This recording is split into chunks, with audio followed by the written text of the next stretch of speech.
నమస్తే అండి. ఎలా ఉన్నారంతా? బాగున్నారా? నేను కూడా బాగున్నానండి. ఈరోజు చేసిన వంట ఏంటో చెప్పనా? పచ్చిరొయ్యలు బిర్యానీ. చూసారా? చూసేయండి అయితే. అదిగోనండి. వావ్ అంటున్నారా? అవునండి. మరి మనకన్నా ముందు మన కళ్ళు చెబుతాయి రుచి. అది రుచి ఎలా ఉన్నది అనేది మనం చూస్తే చెప్పేయచ్చు. అబ్బా బాగుంది అని మన కళ్ళు చెబుతాయి కదా, అప్పుడు తినేయాలనిపిస్తుంది. అలానే ఉందండి. అయితే మా పిల్లలు చేసేది నాకు చాలా ఇష్టం. నాకు నేనుగా చేసింది అంతగా అంటే చేసి ఉన్నవారు తినలేరు అంటారు, కానీ చక్కగా మరి మనం కూర్చుంటే ఎవరన్నా చేసి పెడితే గుప్పుడు తింటాం. మనమే చేస్తే కొంచెం కూడా తినం. ఆడవారికి ఉన్నదేనండి అది. ఎవరి మాట ఎలా ఉన్నా నేనైతే అంతేనండి. చూశారు కదా, చక్కగా పచ్చిరొయ్యలు పలావ్ రెడీ అయిపోయింది. దానికి కాంబినేషన్ ఇది అండి, చికెన్ కుర్మా. దానికి లెమన్ కూడా పెట్టిందండి పాప. చక్కగా లెమన్ పిండుకుని తినడమే. ఇప్పుడు చక్కగా కర్రీ కూడా వేస్తుందండి.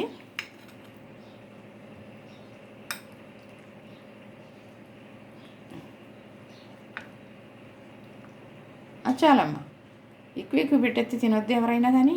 చాలు, అంతేనండి. ఇప్పుడు దీంట్లో ఒక లెమన్ చెక్క పిండుకొని తింటే చాలా బాగుంటుంది మరి అని నేను అనుకుంటున్నానండి. మరి అందరూ చేసుకుంటారు, మీదేమి ఇంతని కాదు, కానీ మా పిల్లలు చేయడం నాకు గొప్పని నేను చెబుతాను. ఇప్పుడు నేను మా పిల్లలకి చేసి పెడతాను, అది గొప్ప విషయం కాదు.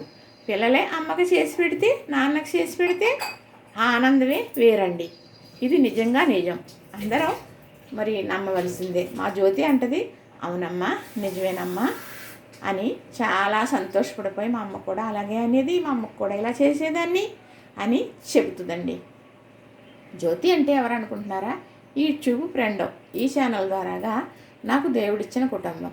వారు చాలా మరి ప్రేమమూర్తులు అన్నమాట. ప్రతిసారి నేను తెలుసుకోవటం కాదు, ప్రతి వీడియోకి మరి వాళ్ళు కామెంట్ పెట్టడం కానీ మరి నన్ను తెలుసుకోవటం కానీ చేస్తూ ఉంటారన్నమాట. మరి అలా నేను తెలుసుకోవద్దా? మరి నాకు దేవుడిచ్చిన బిడ్డలు నేను వదులుకోలేను కదా. చక్కగా రెడీ అయిపోయిందండి. మరి పచ్చిరొయ్యలు పొలం చూసారు కదా. అంటే ఇందులో అన్నీ వేసి చేసింది పాప. నేను చేద్దాము అనుకున్నాను వచ్చి. నేనైతే హాల్లో కూర్చున్నానని చెప్పి పాప చేసేసింది. ఇంతేనండి, చూసారు కదా. అంటే కలరు ఇలా ఉందంటే ఏం వేసిందో మా పాపని అడిగితే చెబుతుంది. తర్వాత మీకు నేను చెబుతాను. చూసారు కదా, పచ్చిరొయ్యలు పొలావ్, అలానే చికెన్ కుర్మా రెడీ అయిపోయిందండి. యామీ అంట తినేద్దామా మరి. ఇంతేనండి. ఈ లెమన్ పిండుకుని తింటుంటే ఉంటుందండి అంటారు కదా. తినటం తక్కువైనా చెప్పడం ఎక్కువే. మరి చేసేదే కానీ తినేది తక్కువే. అయినప్పటికీ చెప్పే అలవాటు ఉందండి. మరి ఎందుకంటే ఇలా చేసి పెడితే పిల్లలు తింటుంటే ఆనందం కలుగుతుంది. చూసారా, అదే నా కడుపు నిండిపోతుంది. నిజంగానండి. ఎవరికన్నా చేసి పెట్టినప్పుడు వాళ్ళు తృప్తిగా తిన్నప్పుడు నిజమైన ఆనందం మనం తింటే రాదండి. వాళ్ళ ఎదరొట్ట వాళ్ళకి పెట్టినప్పుడు వాళ్ళు తృప్తిగా తిన్నప్పుడు అప్పుడే మన కడుపు నిండుతుందని నేను అంటాను. మీరేమంటారు? చూసారా, నచ్చిందా? చక్కగా మరి ఈరోజైతే పచ్చిరొయ్యలు బిర్యానీ చూసారు కదా. నచ్చింది కదా. లైక్ చేయండి, షేర్ చేయండి, సబ్స్క్రైబ్ చేయండి.